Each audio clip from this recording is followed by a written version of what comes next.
Hi, this is Little Dwarf playing games while rambling incoherently into a microphone.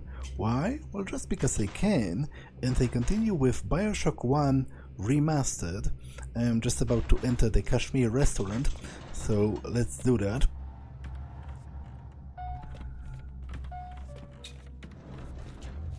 You can see various masks here, and it says Happy New Year 1959.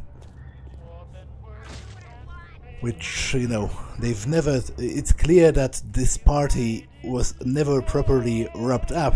Something wrong must have happened, you know, during it, because you can still see the decorations and everything. And in fact, you can even see balloons, which I don't think I have noticed before when I played the game, or at least maybe I didn't pay attention, because right now I'm thinking it's a bit weird how, because I presume from the fact they are floating near the ceiling that they are helium balloons, but it's weird for a helium balloon to last, you know, to be what's the word, to still have helium trapped inside after a year, because the date given to you at the beginning of the game was 1960, so you know, it has been a year at least, depending on what month it is. It's presumably even more than a year from the New Year's of 1959. So it's weird to me that the helium is still there, but not only that, you can destroy the balloons and you get like a shower of confetti, which is kind of nice, I guess. Dancing downstairs, I will obviously check that soon. Happy New Year banner, more masks, more alcohol as well. You can actually get kind of drunk for a little bit.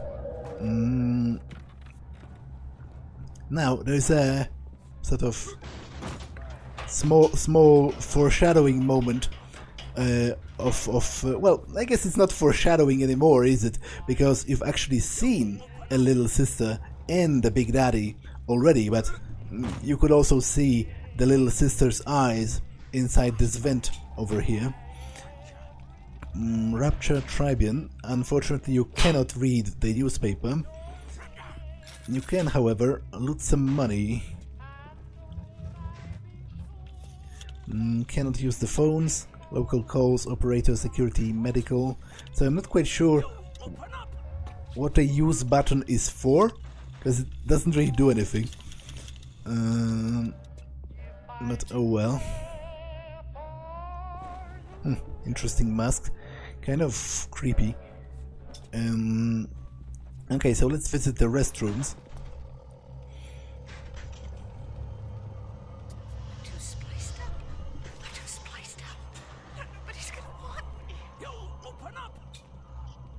Now, this is one feature of BioShock I really don't like, and I feel it's convoluted, because for all intents and purposes, there are ghosts in this game.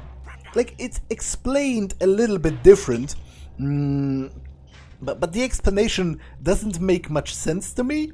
So essentially, they are like visions of the past. Not even ghosts, because they do not seem to have any autonomy. It seems to be more a residual sort of recreation of actual events from the past. And I don't buy the explanation, and I think the inclusion of them is kind of weird and like stupid. And it seems to me it's mostly a remnant of System Shock 2. Which, because System Shock 2, this game, BioShock, is very heavily inspired by some elements of the System Shock games, and I do believe the inclusion of ghost analogs is something that was carried over from System Shock 2 without much thought put into it, which it didn't even make sense in System Shock 2 to me either.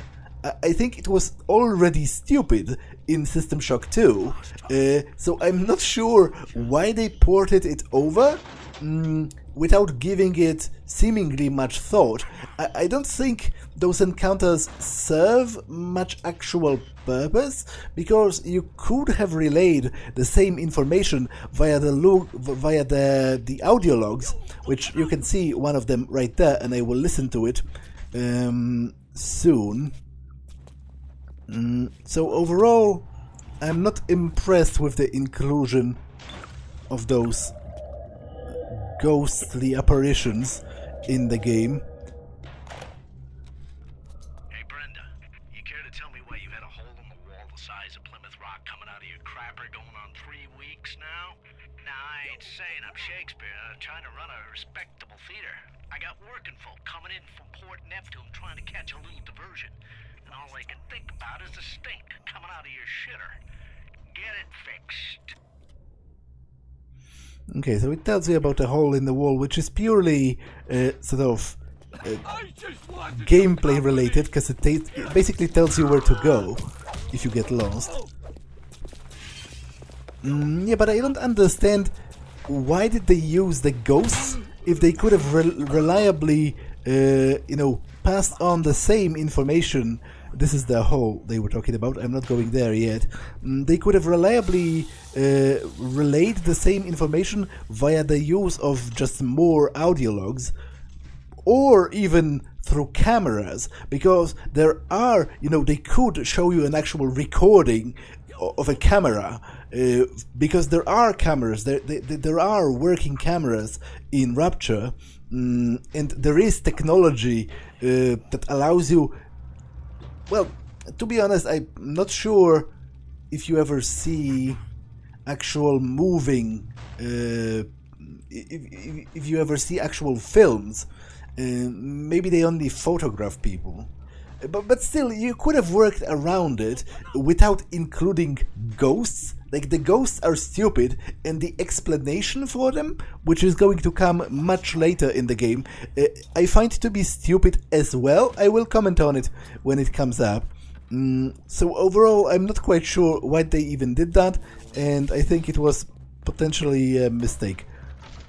And with that being said, let me get in here.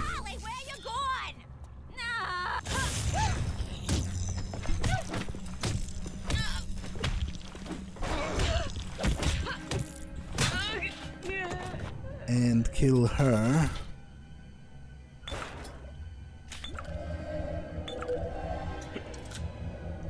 Now, she should have dropped a gun as well with a couple of bullets.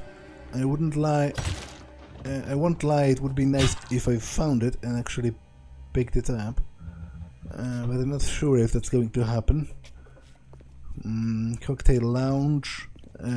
Finest in liquors, wines and beers. Okay. Only 10... only 10 Adam, I guess. So they switched currencies from dollars, Rapture dollars, to Adam, which is the genetic material used to power plasmids, which are the genetic superpowers, basically. Which is going to be elaborated, the whole reasons and the exact timeline of the fall of Rapture is obviously a major part of the story, so that's going to be elaborated on later. Employees only, okay. I'm afraid the employees are long dead at this point, so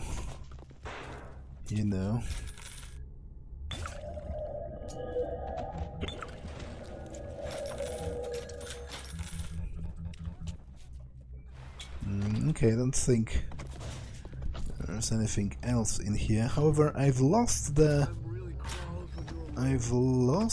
actual gun that she was holding. And there should be some bullets inside that as well. Oh well, I'm not going to cry over it. It's not like it was a lot.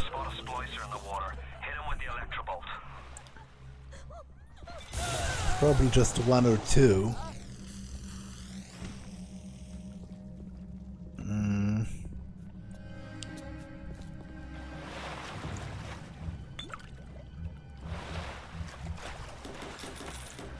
Okay, as you can see, I can only carry 9 medkits.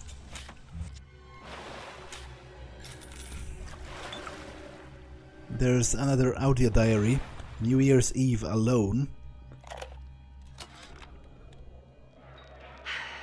Another New Year's, another night alone. I'm out and you're stuck in Festus, working. Huh. Imagine my surprise.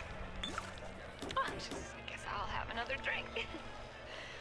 Here's a toast to Diane McClintock, silliest girl in Rapture. Silly enough to fall in love with Andrew Ryan. Silly enough.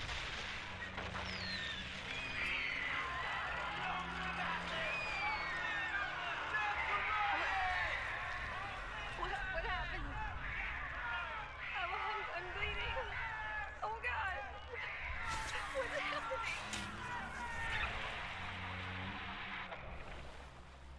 Now, as you could hear, maybe if you listened close enough, because it wasn't actually subtitled, which seems to make it a bit of a foreshadowing in my eyes, because it wasn't really that obvious.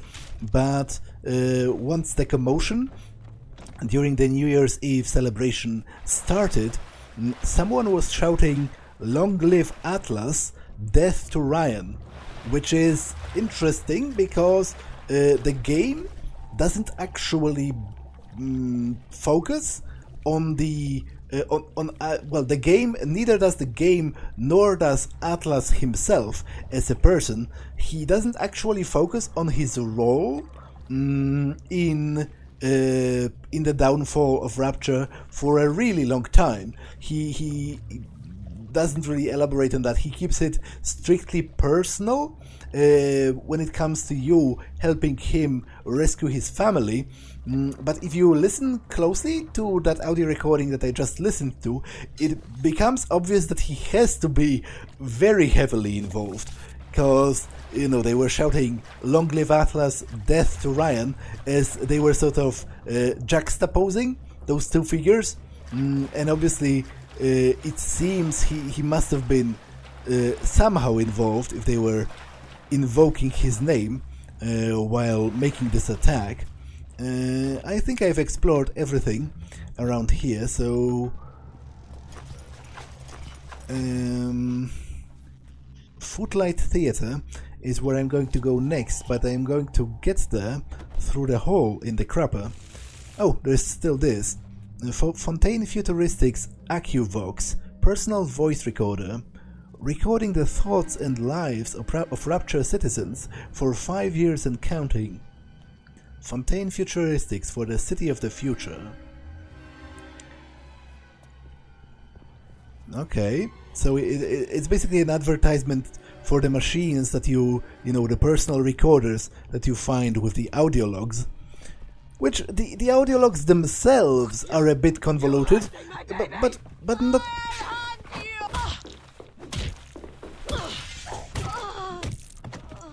But not to a point where it would actually bother me. Like, it's an acceptable break from reality, especially when you consider that there's a high possibility that most citizens of Rapture could reasonably be expected to have overgrown egos because of the very nature of the city and of the kinds of people that were invited to stay in here.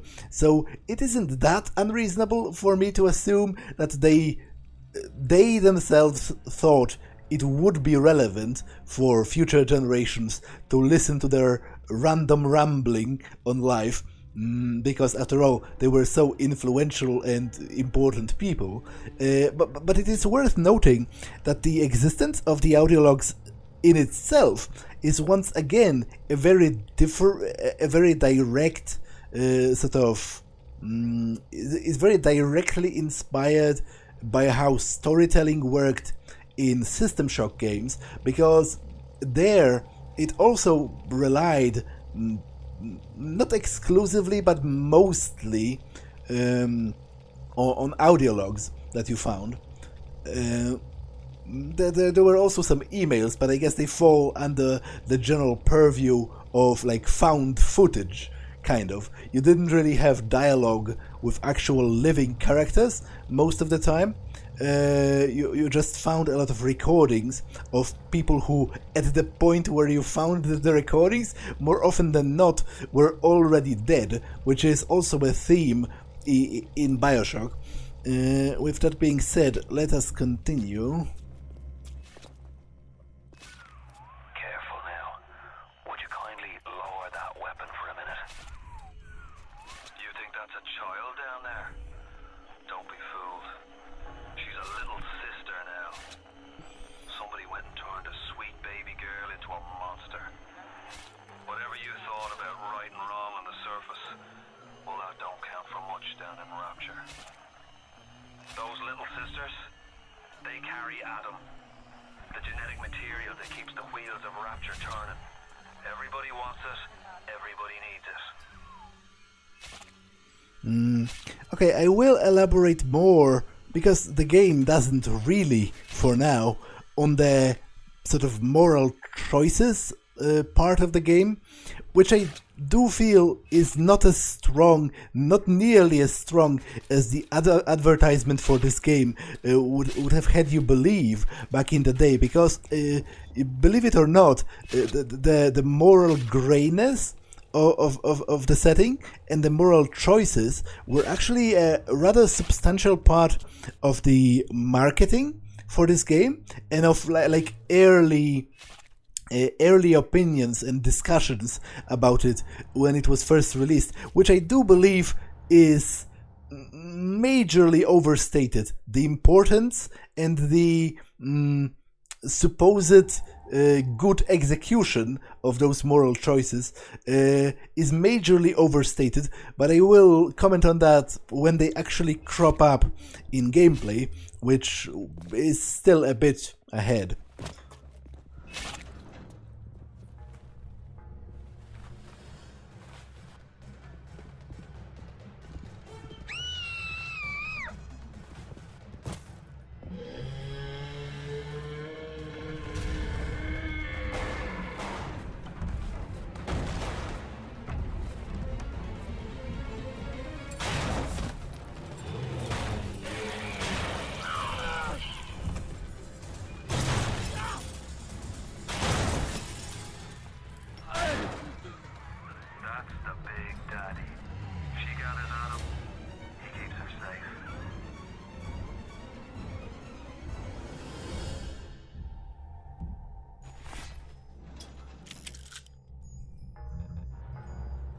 Okay, let's continue.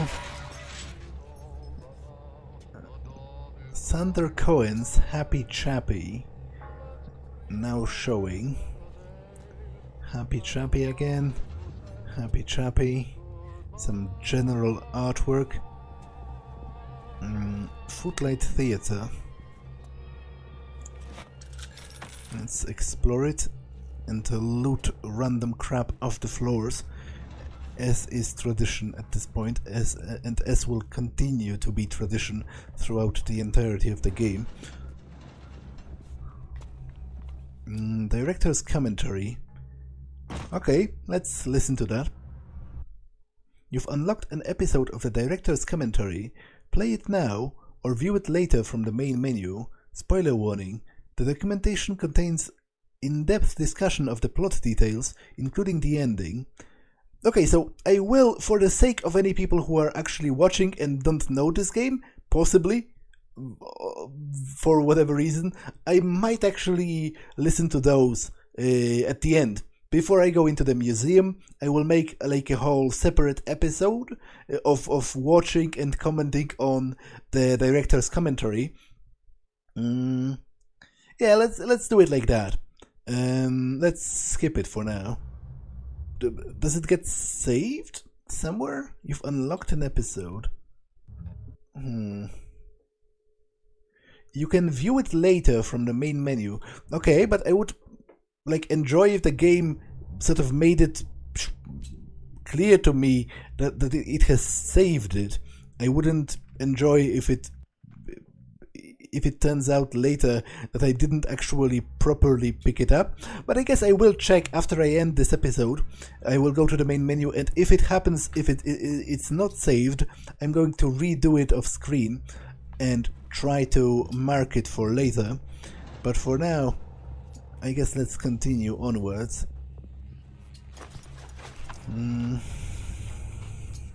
Come bite the apple, Eve's garden at Poseidon's Plaza. That's even more of a direct reference to the Bible, which is actually interesting, and a larger sort of plot point within the game, because as you will soon learn, the people of Rapture, at least officially, were staunchly atheist or even anti-theist. They seemed to consider religion to be a stupid idea and not worthy of actual consideration or even of legal defense. But for all of that, they use an awful lot of actual religious naming conventions. Like, they use a lot of Bible-inspired names and mythology-inspired names, which is interesting. You might view it as an intentional sacrilege on their part, you know? They sort of, maybe they delighted in the idea of mocking religion, because obviously, basically what this advertisement is harking back to is basically inviting you to commit original sin all over again. And it treats it as a treat, you know, as something that you should do. So it might be intentional on the part that they used so many religion-inspired names as a move to actually spite religion. And interestingly enough, there's a very small detail here. It says H. Rourke presents, and H. Rourke is again a very direct reference to one of the more famous books by Ayn Rand, namely that being the Fountainhead, because Howard Rourke is the main character in the Fountainhead. He's an architect. In that book, and so that's probably not a coincidence at all, seeing how much this game draws from the works of Ayn Rand and from the philosophy of objectivism. Let's continue. Affordable endings, funeral home. Okay, this is Splicer.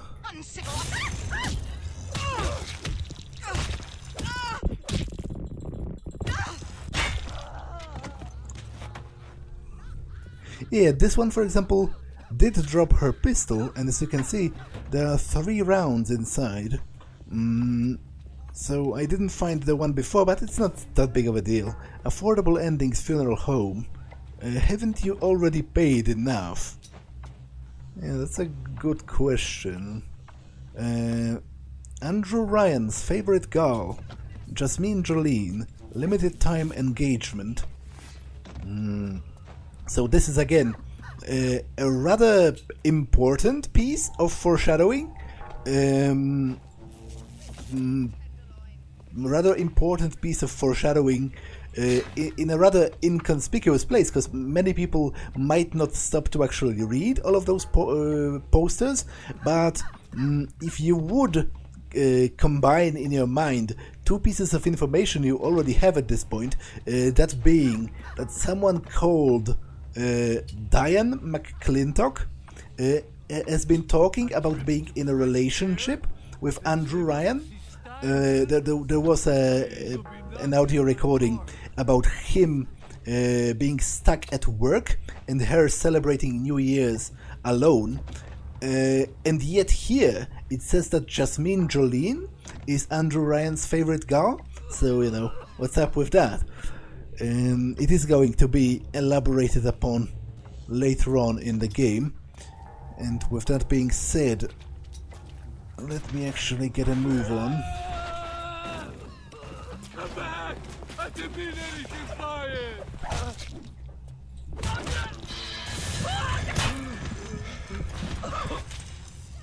Okay, I'm almost dead. Well, I was before I used the first aid kit, which is definitely something you should do in such a situation. I've looked at those already, so no point in dwelling at them longer.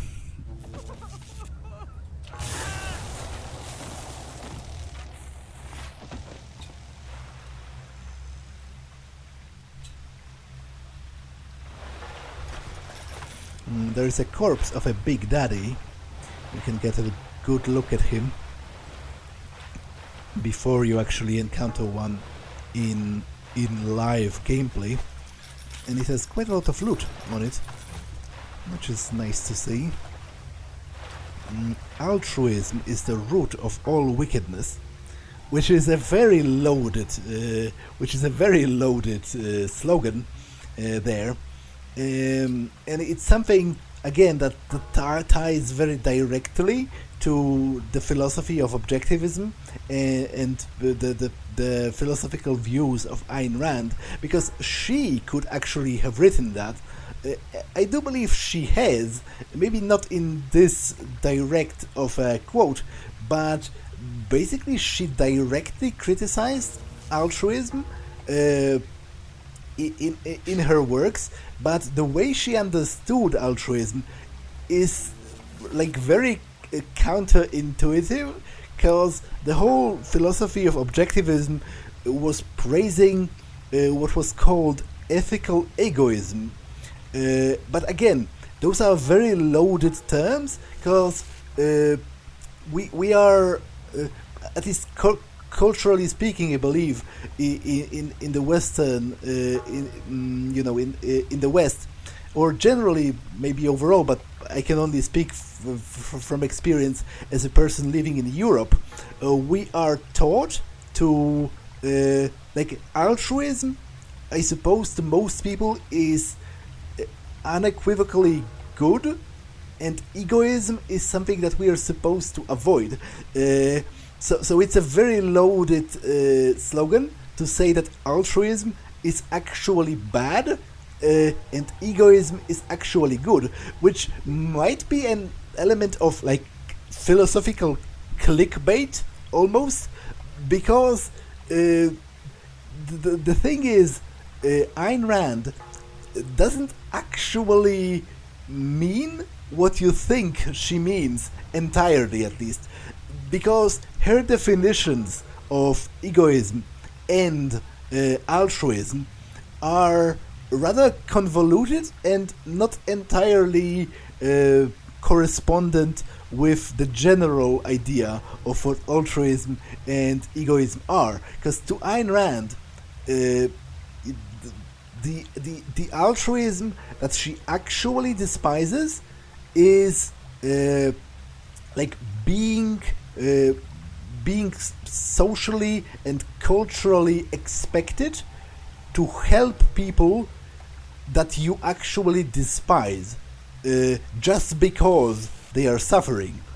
For Ayn Rand, if you were to, at great personal cost, like help a friend, that wouldn't actually be altruistic, even if you didn't get actual reward for that. Still wouldn't be altruism to Ayn Rand, because to her the reward would be the friendship of that person that you value that person, so you helped them because they were suffering, and you wanted to stop that suffering because you value what they represent. And again, for Ayn Rand, if you did that, that would actually be egoistic to her, which is totally counterintuitive to what most people imagine. For example, to Ayn Rand, suffering personal loss, for example, to, feed your child, if you're a mother, suffering personal loss to feed your child would be egoistic. it wouldn't be altruistic to her, because she would argue that you value your own child higher than your comfort. So in like purely transactional terms, it is still beneficial to you to help your child. So it's all very rather convoluted and rather counterintuitive to the general idea of what egoism and altruism is. I will elaborate more upon that later on, because Andrew Ryan himself actually delivers a longer speech on why he considers altruism to be evil and what does he understand by that term. And by listening to that, it would be easier to explain what Ayn Rand's views were on that topic. But let's for now just move forward. Okay, so there's Neptune's Bounty. Good morning, Rapture. Today's bulletin, stay up to date. And there is also the Medical Pavillion,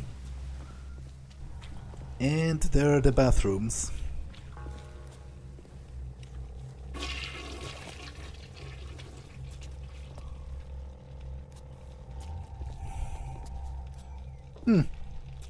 Okay, that's an interesting and kind of weird design, because it seems the woman's bathroom and the man's bathroom are actually connected through the back, which seems to defeat the...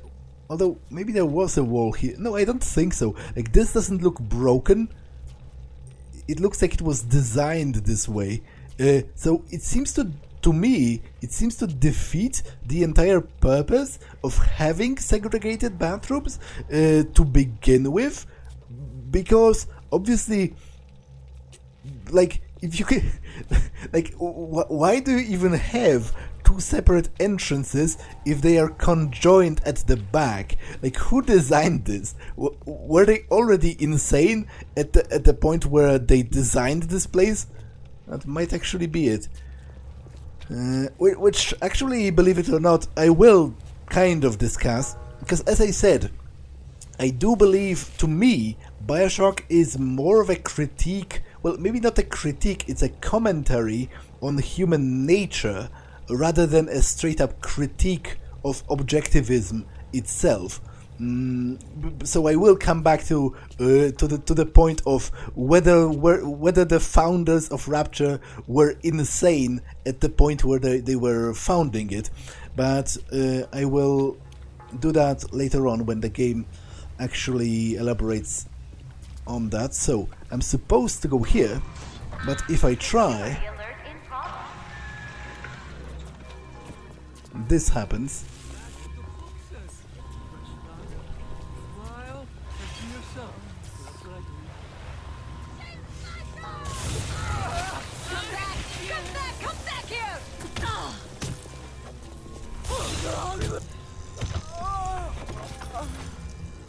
Now this maneuver of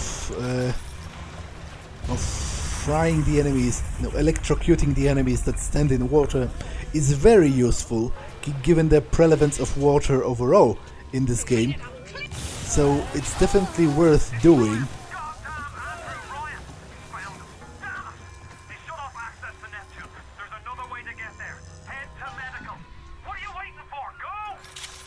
And it's definitely worth looking for opportunities to do it. That being said, I am not now supposed to go to the Medical Pavillion, so let's do just that.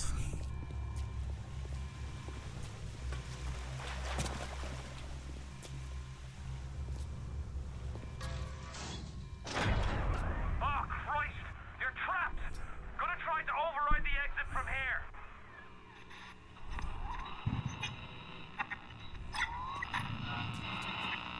So tell me, friend, which one of the bitches sent you? The KGB wolf or the CIA jackal? Here's the news. Rapture isn't some sunken ship for you to plunder. And Andrew Ryan isn't a giddy socialite who can be slapped around by government muscle. And with that, farewell, or das Vidania, Jerry.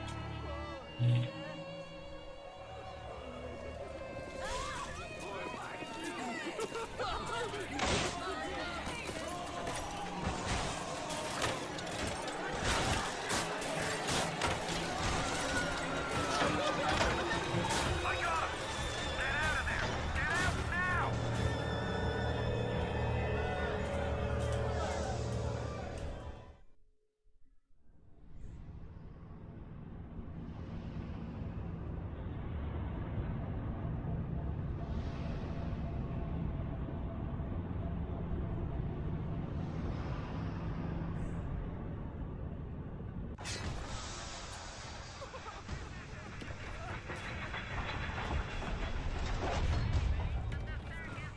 Now you've met Andrew Ryan, the bloody king of Rapture. Now find your way to emergency access. So here you can see some information about the VitaChamber, introducing the future of health and wellness, restore vigor and spirit with the touch of a button. So, like, generally speaking, overall, they are supposed to be kind of like a spa, like a one-man spa chamber. But they do. It is kind of acknowledged in the universe that they are able to basically resurrect a person. So that's kind of stupid.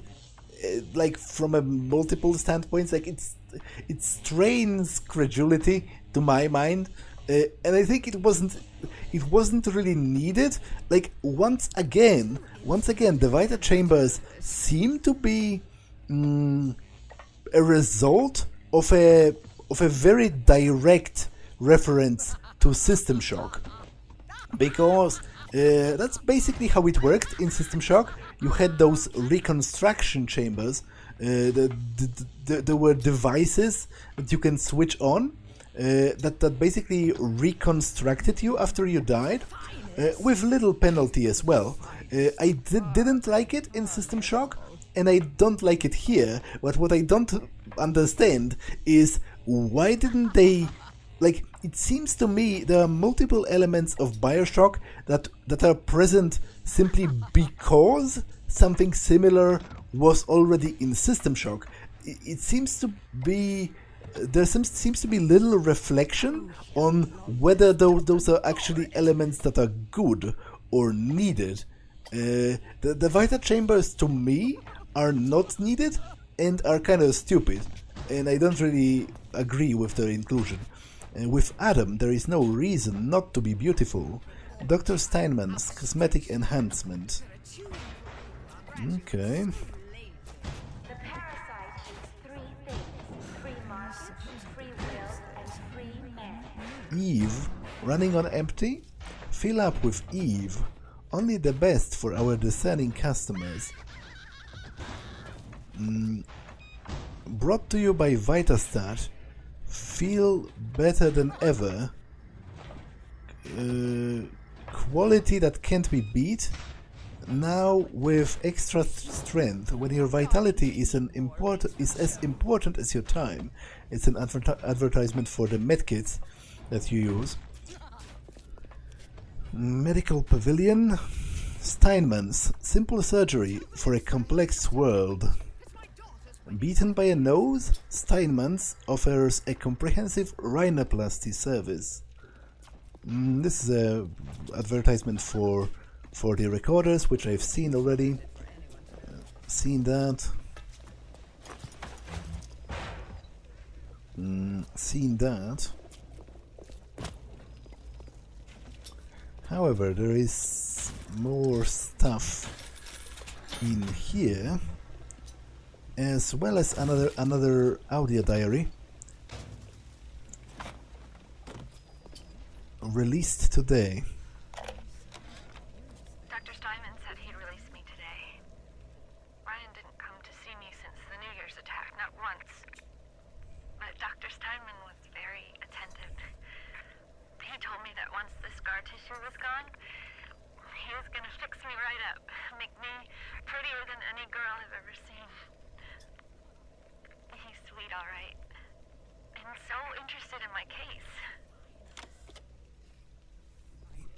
Yeah, so that was Diane McClintock again, talking about the New Year's attack.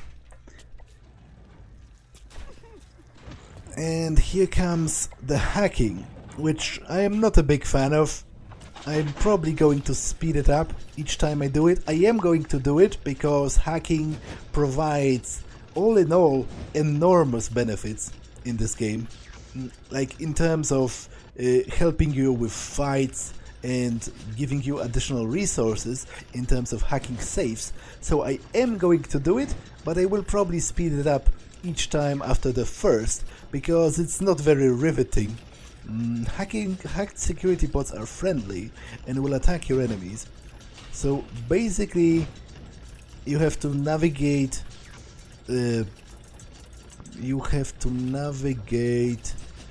This fluid that comes out of the pipe, and you have to make it go into the other side, and that's it. And basically, you do it hundreds of times throughout the game, so it quickly becomes very boring and very annoying. But as I said, I will do that because it does help you a lot. Like if you hack vending machines, they offer cheaper prices, but they also offer straight up additional items that you wouldn't be able to get without it. So it's definitely worth it to hack them. It's just a little bit tedious.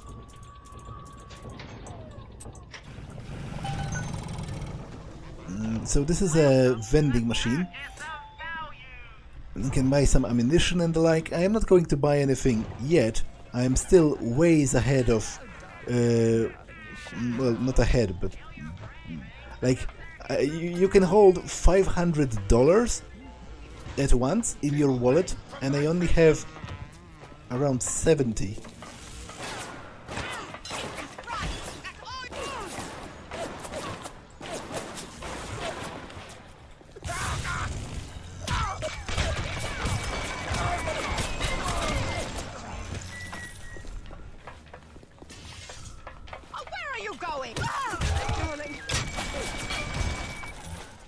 Okay, there was something to explore here, and namely there is another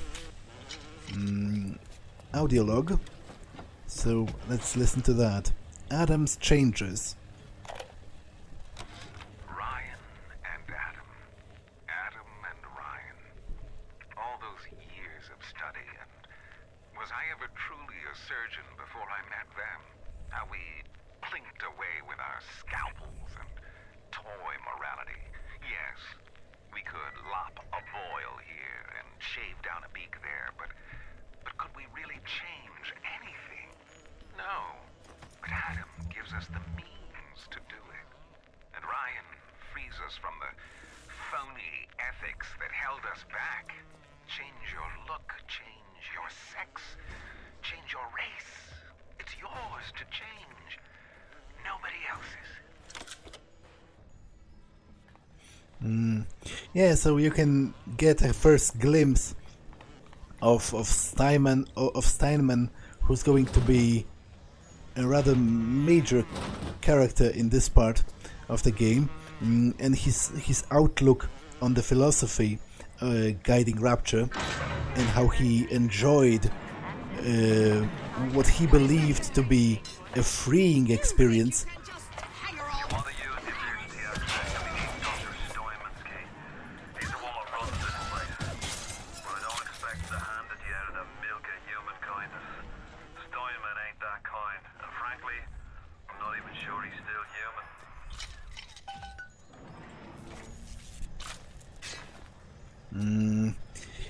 Yeah, so I do believe this episode has been long enough, so I am going to save here.